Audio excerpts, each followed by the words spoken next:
Meg, honey, it's such a pleasure to have you. I can't wait to have this conversation. I know I was sharing with you before we got started that I am a chronic migraine and headache sufferer. And I would love to know how you got into this work. How is it that you are supporting women like myself navigate chronic pain?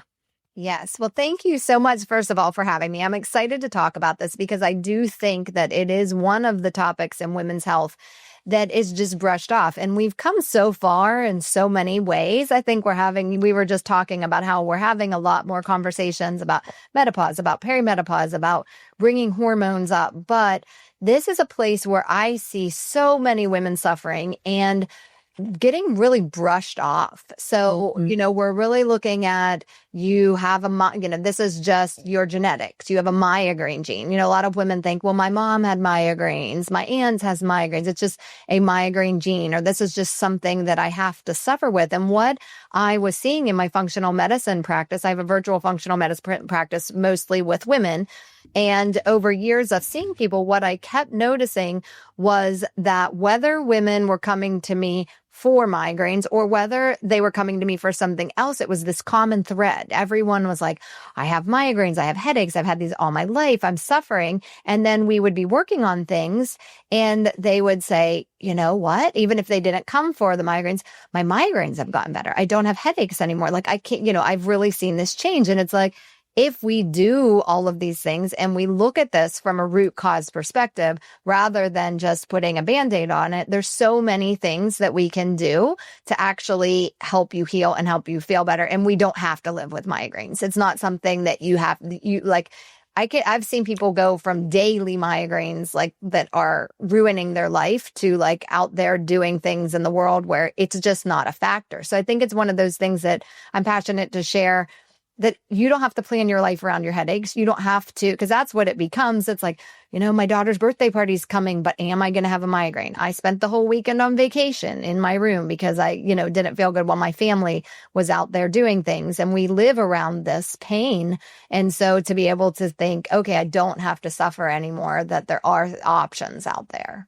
Yeah. And I'll be honest with you, Meg, I'm so happy to have this conversation because as I shared, they are very much in the fabric of my life. Mm-hmm. I was talking to my husband last night. We were talking about the book launch and I was like, I think I did probably 20 plus interviews with a migraine and some months are worse than others. And gosh, I feel like I've tried everything. And I've got the heavy duty drugs. I get them in the morning when I wake up. So I don't know if I'm going to have one. There are days where I'm like, every morning I wake up and I'm just sensing, do I have one or not? And the amount of supplements I take for it and all the movement I do, all the things that I do and the hormones that I take and everything, for me, it's been such a mystery. I had them when I was younger and I did get rid of them. I had them gone for almost 2 decades. I think I would have one or two a year, but I was having them almost at least a couple times a week when I was growing up. And it was such a surprise when they came back when I was pregnant. And they have been so pervasive. It's been the one through line in my journey since I've had a baby. It's these migraines. And I'm just like, oh my God. And it's like gritted teeth moment. And I just, I think I've gotten to a place of surrender where I've just decided that I'm just going to survive these. They are part of me. And so I love the idea of seeing your way through. And I've been there. I've seen the other side of not having them. And then it's so strange to be back here in the middle of them, throwing an arsenal of tools my way. We're going to be talking about histamine today and hyperbaric oxygen. I mean, name it. I've done the things. But I'm curious. I'm excited to talk about this, not only for myself, but I was even getting my blood drawn today. And the 2 women that were drawing my blood, chronic migraines. I cannot tell you how many other doctors I go and see for migraines and they have migraines and they're like, this is how I suffered through these or survived through these. This is the heavy duty drug that I'm taking. This is what I do to manage. I was like, yeah, I know you're doing all the things that I'm doing. I guess we're all just out here barely getting by, and so I'm super excited to have this conversation because I'd love to. Basically, what I'm trying to say is I want to hear about how do we have a root cause approach? Because sometimes I hear it's metabolically driven, it's inflammation, in the brain, it's hormones driving inflammation. I hear a lot of things. And also for those of us who have been trying so hard to get rid of these and mitigate these, and yet we're kind of stuck still, maybe because we haven't fully figured it out. And I don't know, a part of me, being in functional medicine for so long, I wonder, how many women will ever actually fully find their way out of it. You know what I'm saying? So I'm curious what your thoughts are there. And are there other tools in the toolbox that we can leverage, even if we can't fully eradicate them? That's what I'm trying to say. Yes. And so what you're saying is really interesting because I sat down and mapped it. I've just worked with so many hundreds of women with this.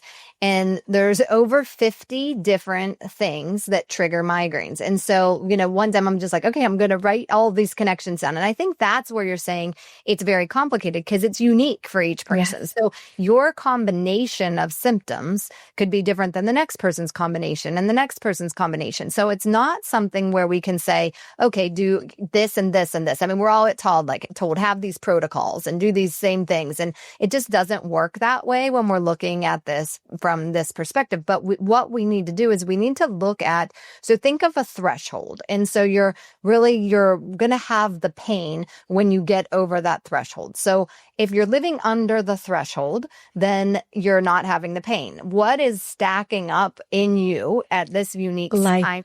Yes, and to put you over that threshold. Damn you, life. From the book. And this is where we'll get into all the things, but this is just a scenario whenever. Yeah, so totally. Even as women, we go through our menstrual cycle. And so we'll get into a little bit more in depth about estrogen and why the estrogen will play a role in migraines. But let's say we're stacking the stress levels, the lack of sleep, hydration, different foods you eat, and your time of the month.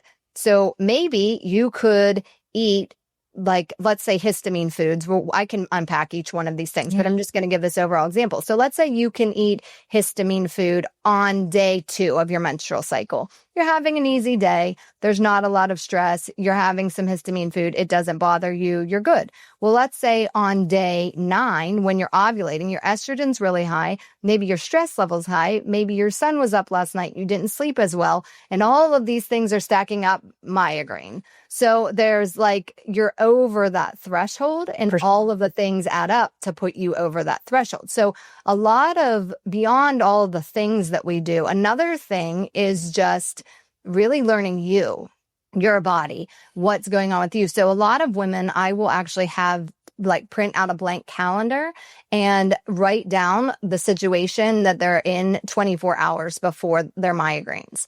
So what did you eat? Where were you? Were you in a different environment? What was your stress level? How did you sleep? What was your hydration? Where were you in your cycle? What are all the different things that are going on for you at that moment?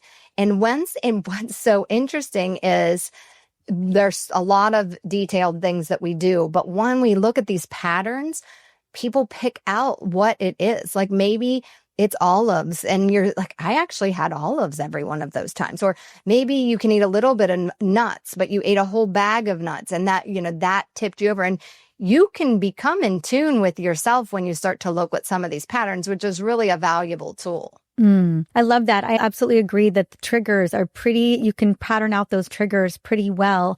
And I will say, from the perspective of a chronic migraine person, it can be a lot to be like, okay, what was the thing?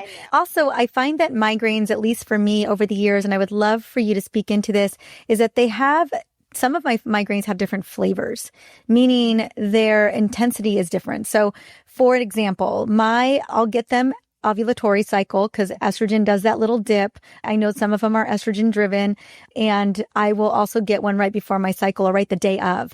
And I call those sit your butt down migraines. Those are the migraines that no amount of drugs are really going to touch. I want people to know that migraines are a syndrome. They're more than just pain. I have a colleague of mine who, when she gets them, they're 2 to 3 days and she's slurring. That's how bad it's affecting her cerebellum and parts of her brain. And so for me, a lot of the symptoms for me are very cognitive. my inability to function, executive function in particular. Like, it's hard to be interviewed. I can do it. I've obviously pulled it off, but it's messy. I'm like, oh, and because that requires so much executive functioning. So I always liken it to someone just scrambled my brain and then like sent me out into the world and was like, good luck with that. But my migraines throughout my cycle, which are not necessarily connected to hormones, aren't as severe as the ones that are cyclically driven. So I'm curious, in terms of the type of intensity or the diversity of migraines, how often are they varying for your patients? Yeah, they are varying. So, I mean, that is, you mean within the person individually or across the board? Both, all of it. So person individually, 'cause I think mine have different, I call them flavors. Let's try to, I like their ice cream or something, but they have different intensities, feelings. Basically, symptoms are more severe or less severe, or I can get in front of one more effectively than I can get in front of others. Mm-hmm. Does that make sense? On why, I think that comes down to why you're having the migraine at the time. So it's like when we're looking at the root cause of what's triggering the migraine, what's actually the dynamic happening in the migraine. Let's talk a little bit about hormones, because I think that's one of the things, like you're bringing up hormones, and that's one of the things that we see the most common. So absolutely, we're going to see a lot of times when we see this rapid change in estrogen, like in ovulation, when you're rapidly up and down. We're also going to see a lot of like the PMS time, like period migraines, when estrogen, like especially in perimenopause, when you're more estrogen dominant than progesterone.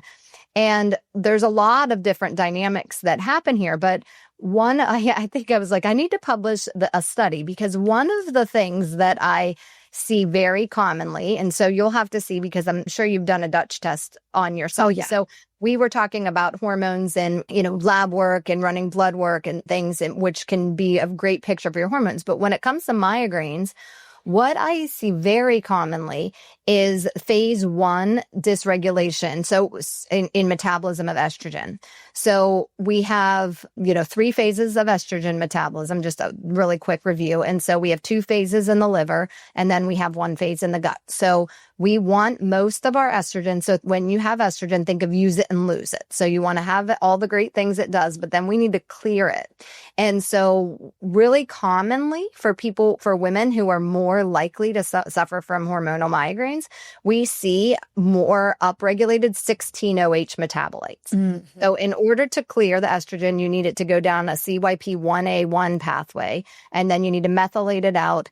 And then you have to leave through, bind with bile and leave through the digestive system and, leave the body. But when we see it go down the CYP3A4 pathway, then we see it stuck in the 16-OH metabolite. That metabolite is very estrogenic. And I personally see that picture so commonly.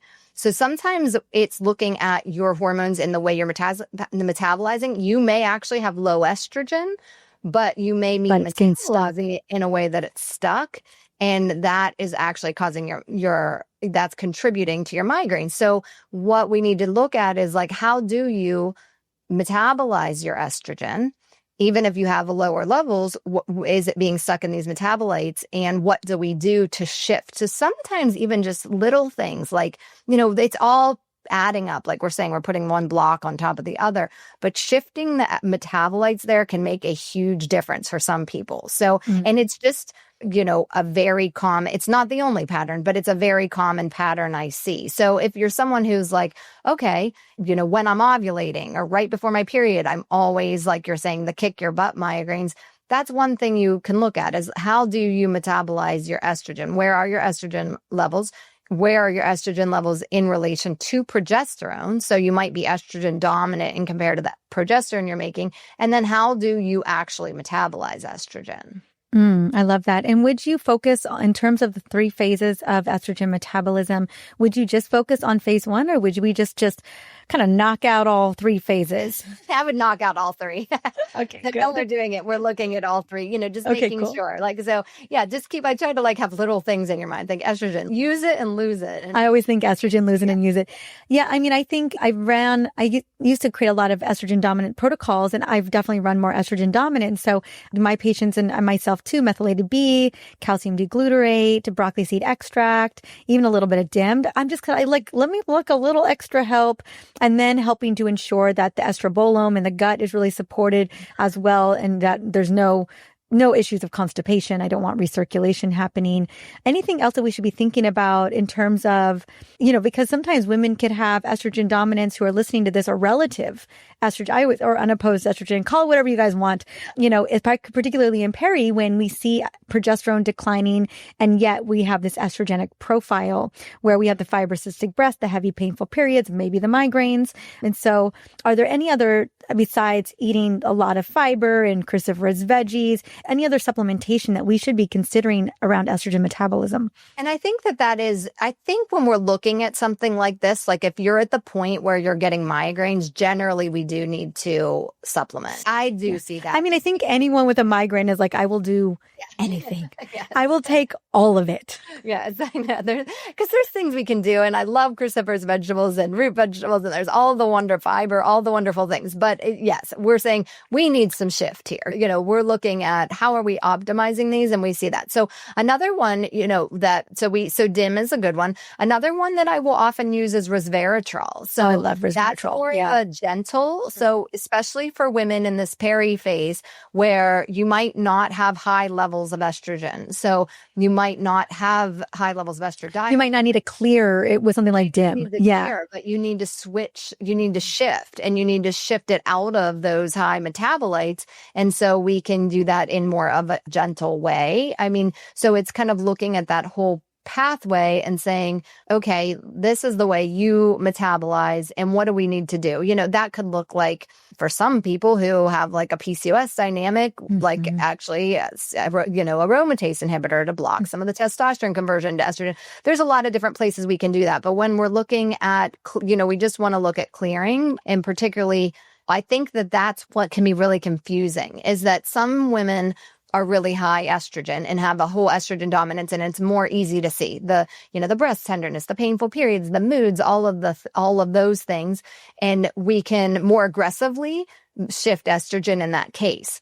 But some women aren't estrogen dominant compared to progesterone necessarily overall, but can still have these high metabolites that are causing these migraines. And so then it's really looking at the nuances there and what we need to do to shift those pathways to make them feel a lot better. I wanted to point out too that so often, well, unfortunately not often enough, but some women are being put on HRT for these hormonal migraines, these estrogenic migraines. And I'm one of those women. And we were playing with HRT specifically for migraines. And let me tell you, they're not doing nothing for them. No. So not to the degree that I would love.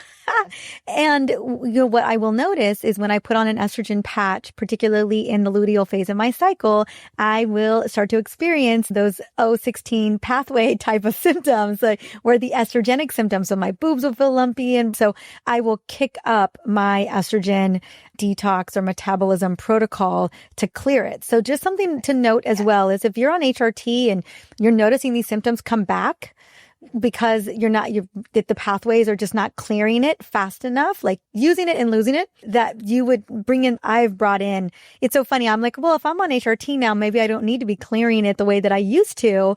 No, I definitely need to still be clearing it. So I just wanted to bring in that nuance because again, we tend to throw medication at this type of problem, and especially maybe hormones as a more natural option. And I can find that it can in some cases actually exacerbate the situation. Yes. No, absolutely. So you should still on HRT really be aware of how you actually are metabolizing hormones. And if you also were someone who tended to be estrogen dominant before, maybe you are someone who metabolizes in these other pathways too, and that could happen as you're putting more estrogen. It's not the degree that your body made before. You are putting more estrogen. You are exogenous or endogenous, no matter how you slice it. Like it's still, that's the whole point of an estrogen patch. Yes. And I mean, ideally, you're getting estrogen into the system. Yes, that's what we're trying.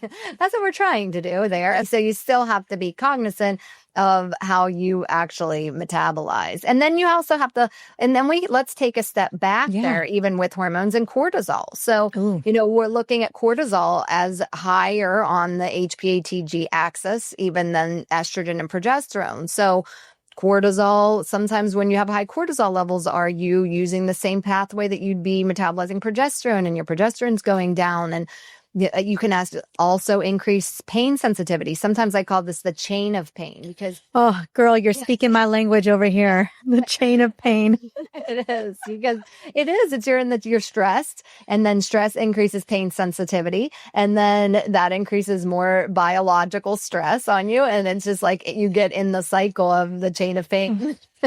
A girl after my own heart right here. Just, I'm curious too, because when I think about increased cortisol, our stress response system, I think about the co-elevation of oxidative stress. I think about the co-elevation of insulin and inflammation and overeating. And I've been a little bit more curious about blood sugar variability along with stress in terms of how it's impacting the brain and potential migraines. And you had mentioned polycystic ovarian syndrome, and I know we don't know exactly why it's being created, but about 80% of women do have metabolic issues and insulin resistance also in PCOS. And I will see that along with an estrogenic distribution. And so I'm trying to put the pieces together here, and so can you help me walk through, is insulin resistance a potential player in terms of root cause for migraines? It is. And so even it's blood sugar fluctuations. Yes. So that's what we're seeing. If you're saying, what happens with insulin resistance? I mean, just little background. Oh, I know all the listeners. Yeah, no, girl. Very educated. Let us know. We have, you're eating something. Let's say you're eating a high sugar meal and your glucose is going up. And so you're saying, okay, the insulin needs to bring the glucose into the cell. So it's saying, okay, I'm going to put that you have glucose in your bloodstream. We want it in our cells to be able to use as energy. Insulin's going up. It's working to get it in the cell. And that's usually insulin will start to rise before we see these, the high blood glucose when we're getting labs. I think that's a misstep a lot in what we're doing in our general labs by not checking insulin. But because then it's working so hard to actually get the glucose, this big elevation of glucose in the cells, we'll see the blood drop. So a lot of times if you're eating carbohydrates without protein, without fat, without the combination, we're going to see a rise and a fall of blood sugar. And so that actually, it's like all of these things. So those can be independent risk factors for migraine. So It's interesting because we have this combination, and generally for most people, we're seeing the combination, but that can also be just that blood sugar fluctuation, and that drop, rise and fall of blood sugar can be another thing that can really hit some people very hard. And so really just also prioritizing what you eat and when you eat it and what the combination is. So are you getting healthy protein? Are you getting protein? Are you getting healthy fats? What is the composition of your meal? How do you eat your plate? So are you really focusing on proteins, healthy fats, fibers before you eat carbohydrates? Do you walk after you eat your meals? Do you move? How are you processing this food, and how is your blood sugar balance? So really the more we can keep our blood sugar balanced throughout the day and night is better for migraines too. I wholeheartedly agree. I think that's kind of one of those missing kind of side root causes that could be another play in terms of perimenopause, where we see that more vulnerably. Where I'm really interested too, I'm curious, I think about when I was doing a lot of research for the perimenopause book, I did a lot of the brain-related research. I was curious because so many of my patients, migraines and sleep issues and blood sugar deregulation, and their brains just feeling like they were on fire in a lot of ways. And, some of the research pointed to peri being a default state of inflammation, but particularly neuroinflammation. And I thought, that's interesting in terms of the brain being more susceptible to migraines. And it's 80% of migraine sufferers are women. And it's no wonder, it's interesting that this kind of window of vulnerability would also be a time of more, either women have never had them before and now are having them for the first time, or maybe they had them in the past similar to me, and then they just came back with a vengeance. And so it's really interesting. So I've been looking a lot into how do we just reduce inflammation, potentially reduce brain inflammation. And like you said, I think even having, unopposed estrogen can be driving inflammation. Insulin resistance is driving inflammation. I was curious if you've kind of connected the dots in that as well. For me, it's been more of a curiosity out of a desperate need for a solution than really having a full-on solution. Yes, absolutely. And actually, estrogen can affect serotonin. Serotonin can affect migraines too. So that's another thing. But when we're going to inflammation, another thing that might be surprising to people is gut health. So I Oh, yeah. feel like we're always Ooh. bringing it back to gut health. But parasites are a big one. So I've seen a big connection with parasites and migraines. You're also seeing whenever you have like candida, when you have opportunistic bacterial overgrowth, then we're also seeing inflammation, immune response there. And those things can be triggers. So, there's all of these things that are really kind of coming together. So I'll just give you like one chain of an example, because I know I talk a lot about histamine. I talked a lot about histamine because of actually working with so many women with migraines. Histamine itself can be a big trigger. And so when we're looking at it, there's a lot of nuances there. So histamine has 4 different types of receptors in your body. There's, age 1 through 4, and they do different things. But so when we're looking at these, there's all these different patterns. So first of all, there can be histamine and mast cell activating bacteria in your gut. And so can you be getting it from the microbes in your gut? Estrogen stimulates mast cells to release histamine. So you can look at that as certain times of your cycle, you can be more vulnerable, and like certain times, like we said, can be less vulnerable. Progesterone helps your body break down diamine oxidase, which is how you break down, it helps your body with diamine oxidase. That's how you break down histamine in your gut. So when we have lower progesterone, we can't break it down. So it's like when we're looking at even this one little chain, it's all of these different factors are coming from different places in our body that are affecting each other and potentially creating this like soup where we can actually get the migraine. And so it's hard to sometimes like pull out what area of the body it is, but we're kind of looking at these chains of how everything is affecting everything else. I think I might have made that confusing because there's a lot of No, I pieces. think, I think you're doing a beautiful job. And I think it's important, what I was kind of the through line I was thinking about is, gosh, wouldn't it be lovely to have more research on this connection? Yeah, with so many women suffering and where we can see this connection, and I have a feeling that it's more than one thing. And it can be hard to be like you had said earlier, it's pinpointing the one thing.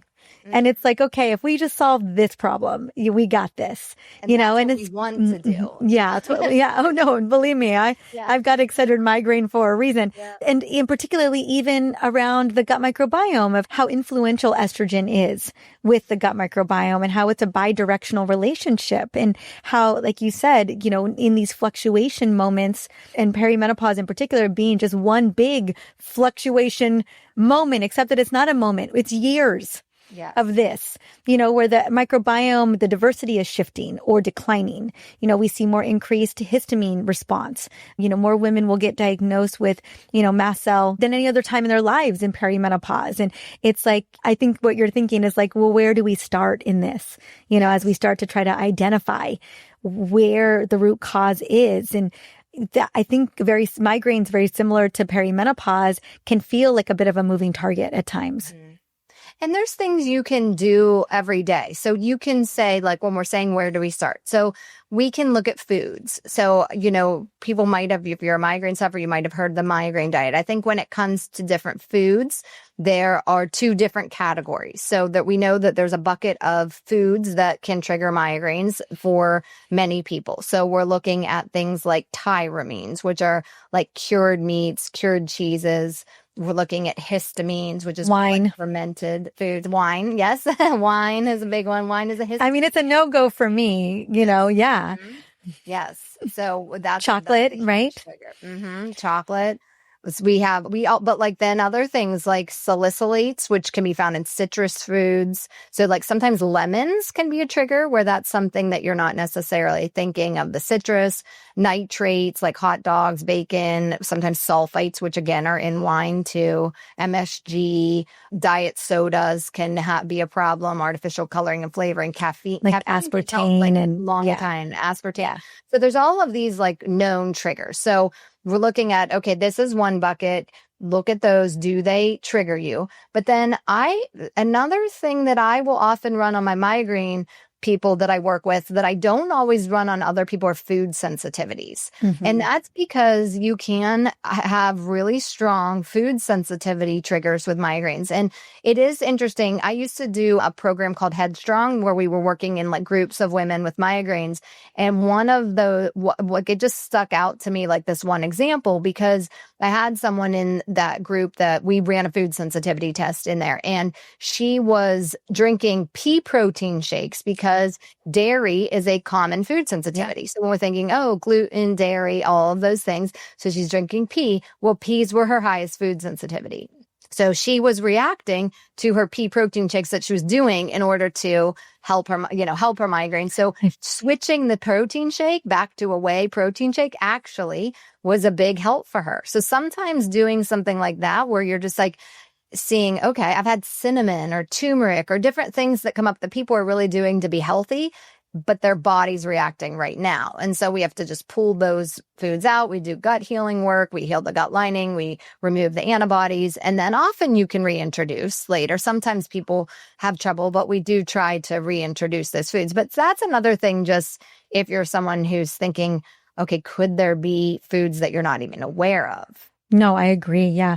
I think about how many of my incredible community, how many elimination protocols I've offered, and especially because so many of my women have autoimmune conditions. Yeah. And I'd even argue, I'm curious what your thoughts are in terms of migraines being a flavor of an autoimmunity. Yes. Yeah. I mean, your immune system, that can be one of the triggers that we're looking at. So, if you're pulling foods out, food sensitivities are a huge deal, I think, when it comes to it. So I think it's like, okay, we look at the migraine food triggers, we look at the food sensitivities, and that's where the tracking can really also come in. So when I was talking earlier in the conversation about looking at the big picture, what have you eaten? Is there trigger foods within that last 24 hours? But that along with everything else, don't forget everything else that's going on.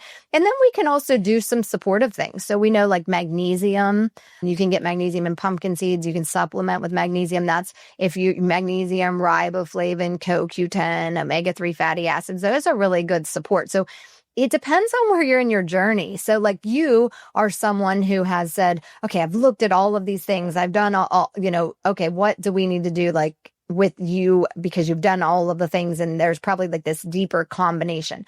There are people though that maybe are new in this journey and you can magnesium, like riboflavin, which is vitamin B2, some CoQ10, and you're like, wow, this is a big change. And you can start to feel well because maybe you have nutrient depletion. Maybe you're not digesting and absorb back to the gut. I can always bring it back to the gut somehow. But, maybe you're not digesting and absorbing the food that you're eating. And maybe you're not getting the nutrients you need. And so even repleting some of these nutrients can be a huge, factor for some people. I love this. I want to kind of summarize really quickly for women who are listening, because I know that there's so many of my ladies who are struggling with migraines, kind of those first steps. 1, balancing blood sugar. Let's create less blood sugar variability. 2, what we can do to mitigate oxidative stress in the body, tracking symptoms to see if there are patterns, especially from the day before. Do a food elimination, and maybe even before you do sensitivity testing. If that doesn't clear, go in and do some sensitivity testing as well. And then bring in some supplements, the ones that you had talked about, the CoQ10, the riboflavin. I typically recommend magnesium glycinate or magnesium threonate. And I usually recommend a full spectrum of B vitamins, but like an increased amount of the riboflavin and omegas, like 2 grams typically. I will say that I have a migraine supplement protocol. Yeah. I take. Well, you're like, I need to. Yes. Every night before bed, I take this. This is part of. And people always ask me, what's my nighttime protocol? I'm like, it's a migraine protocol more than anything else, and because I get them at night. And so I figured the time to take those is before going to bed. And what I have learned is with this cocktail of supplements, which are very much the list that you just gave, with high dosage of these things, that I can mitigate. I cut my migraine, having the level of migraines I was having by about half. And so the supplements can really help. But that's only because I already I'm on an autoimmune protocol. My blood sugar's optimized. I do all these other things to reduce inflammation. I do gut protocols almost every quarter. And so I'm mitigating HRT. with HRT. Like, and so the supplements are kind of like the mega booster that I'll bring in. And then with the ones I don't win the battle for, I'm taking medication for that. So do you sleep well? yeah, I prioritize that. Like I cannot not prioritize sleep. It'll make or break my next day. It'll drive a migraine for sure. So, and that's another thing, because sleep and dehydration can also be independent risk factors. So hence my emotional support water all day, Meg. You've been like, this girl, how many of these has she drank since we've been on interviews? But we have to. And you're doing it right, because that's another like little nuance when it comes to migraines.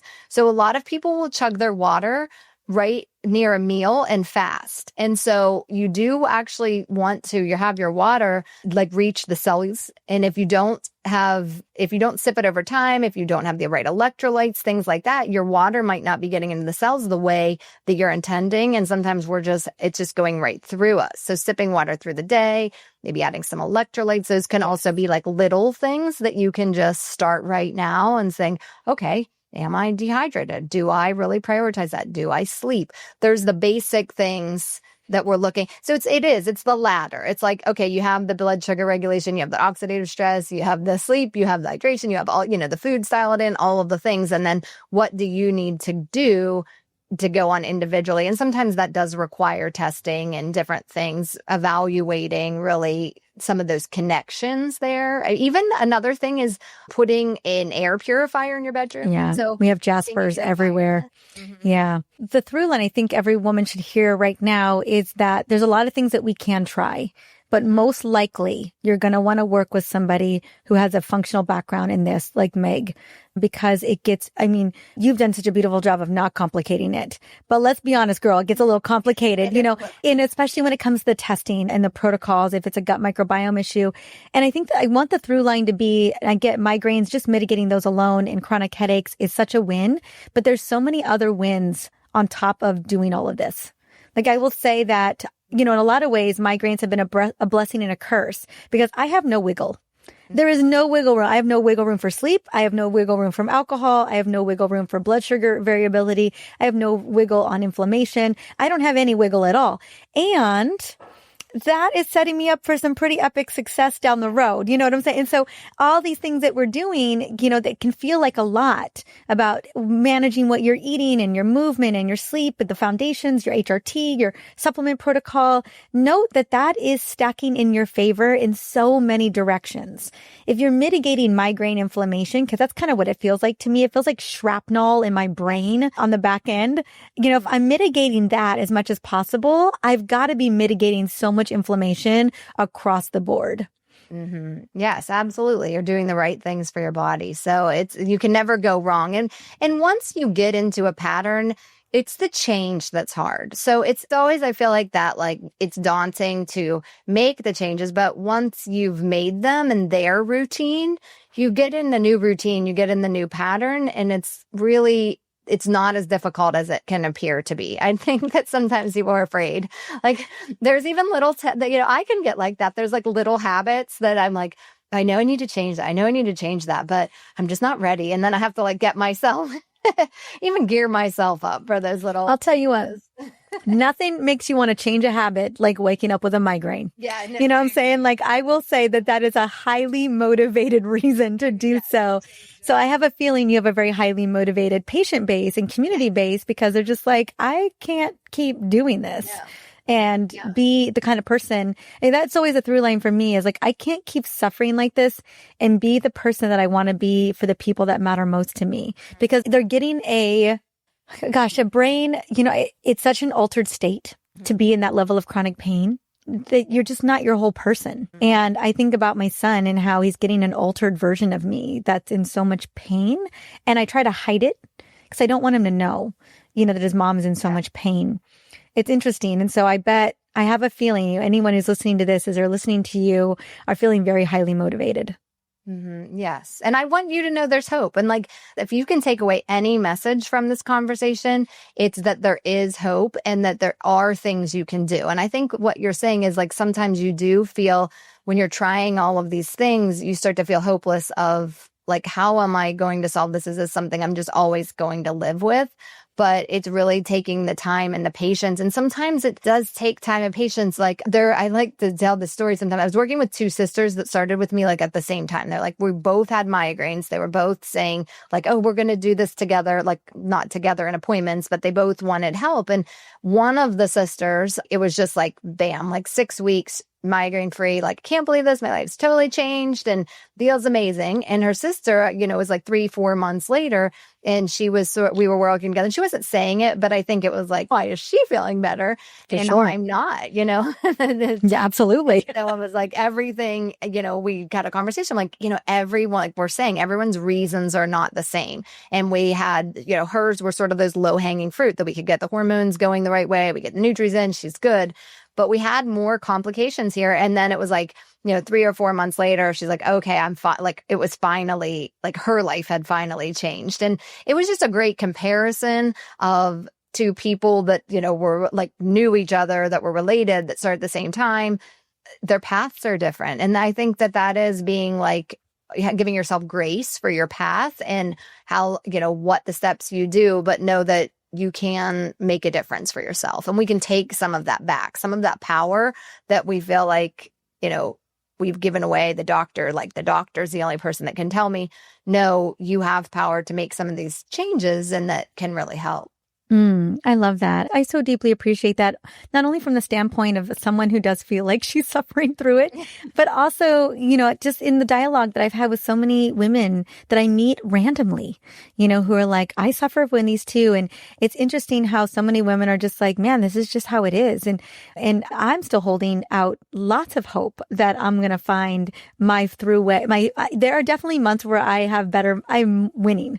Where I'm like, okay, I've only had like 5 of these suckers, and then other months where I'm like, whoa, what happened? And so, I know that there's patterns that I, no matter how much digging and excavating I've done, I'm still like, okay, something's going on here. And so I really want women to walk away, one, knowing that you're a resource and that you have dug into this with so many people. So please reach out to Meg and her team if you're looking for migraine support, because you're probably going to need extra support to navigate this journey. It's hard to navigate chronic pain on your own. And then also that you deserve, to thrive in this time of your life. And so I want that to be the through line as well. So I really do appreciate, Meg, that you're bringing hope to the conversation when at times it can feel really hopeless. Yes, I agree. And it does. Like when you're living around that chronic pain, and especially when it's unpredictable, you can't find the reasons why. So yes, hold out the hope. There are things you can do. Reach out. We would love to help you. If you're someone who's like, I'm tired of this. The good thing about it is that when you work with people with migraines, you can really track the difference. Like there's some things where you feel like, oh yeah, no, it's either you got one or you don't. Like there's no nuance. When you're coming, like you're saying compliance, like when you're coming like, oh, I got my lipids labs back and they're high and you can't feel your lipids at all or your blood sugar necessarily. And you're looking at that. But when you have the migraines, you're like, Yeah, it's not a silent shift. No. So it is an abrupt for me, yes. Because it's like, okay, we're good. I'm not sure what I would prefer. Would I prefer the abnormal lipids over migraines? Would I prefer the like creeping blood pressure over time? I'm not sure. You feel those, but they're silent. They're silent problems where this is like your body's screaming to you. Like, okay. And that's another thing to think, like your body's screaming to you. There's something off balance and it's telling you. So don't ignore the signals either. That's the other part of this is that, when we just do the medication, if you're like, okay, I don't want to do anything, I'm just going to take the medication. Well, then you're ignoring that scream too. And so why are you getting the scream? Is your body saying, okay, I'm in pain. What's going on? Because there's a reason for everything. Oh, I agree with you wholeheartedly. Meg, honey, where can we get more? Where can we learn more? Where can we learn to work with you, learn your resources? My website is megmill.com. And so I do have a button right on the front page of the website that says work with me. So I do free consultations in order to, really talk about your unique situation. So if you're interested, come there. I'd love to talk with you. And I actually do them. You actually get me. Some people have gone on like, I'm actually talking to you. I'm like, no, I want to talk to you and know your story when we're working together. I mean, it's really a personal journey. I also have a podcast which you were on. It's called A Little Bit Healthier. Come over more there because we're talking about ways that you can get some of these things in your life every day to be healthier and all the little things that you can do that add up. And then I'm over on Instagram at Dr. It's just DrMegMill, Dr. Meg Mill. Yes. Thank you, Meg, honey. Thank you so much. I'll have all the resources in the show notes. And I love that you're doing consults as well, my dear. Oh, I love it. And I love that you've got so many great resources. So you don't have to suffer with these migraines. You don't have to suffer with this chronic pain. I'm so grateful that I get to highlight you because this is a problem for millions of women. Thank you so much. Thank you for having me. Thank you so much for watching. Now, if you found this video helpful, give it a thumbs up and share your thoughts in the comments. And if you are ready to learn more about perimenopause and how to navigate with a lot of ease and grace, be sure to subscribe to this channel so that you can join our community. Don't forget to share this video with someone that you love, that you know is navigating the perimenopause journey as well, because they deserve to feel their best too. See you in the next video.